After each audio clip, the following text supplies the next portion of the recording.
Positibo sa iligal na droga ang UV Express driver na nakapatay matapos araruhin ang mga sasakyan sa tabing kalsada sa Commonwealth, Quezon City. Patong-patong at mas mabibigat na rin ang mga kasong haharapin niya. Nasa frontline ng balitang yan si Faith Del Mundo. Viral ang pang-aararo ng driver ng UV Express na yan sa Commonwealth Biyernes ng umaga. Napuruhan ng pagewang-gewang na sasakyan ang mga nakaparadang motor sa tabing kalsada. Isang sasakyan at 13 motorsiklo ang nadamay. Arestado ang 51 anyos na driver na kinilalang si alias Ruel. Lumabas na rin ang resulta sa drug test ng driver. Positive sa shabu. Ayon sa mga pulis, paulit-ulit daw niyang sinabi na hindi niya maalala ang mga nangyari bago ang insidente.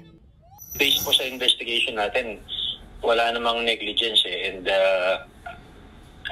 kumbaga may intent na talaga siya na i-harm yung mga binangga po niya. Kasunod nito, nadagdagan pa ang kasong kinaharap niya.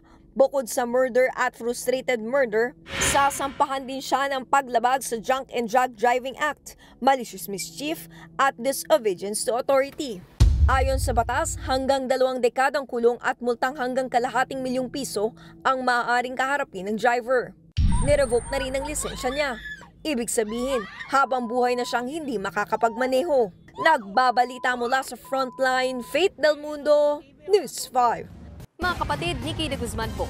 Para sa mga impormasyong dapat ninyong malaman, mag-follow at mag-subscribe na sa social media pages ng News 5.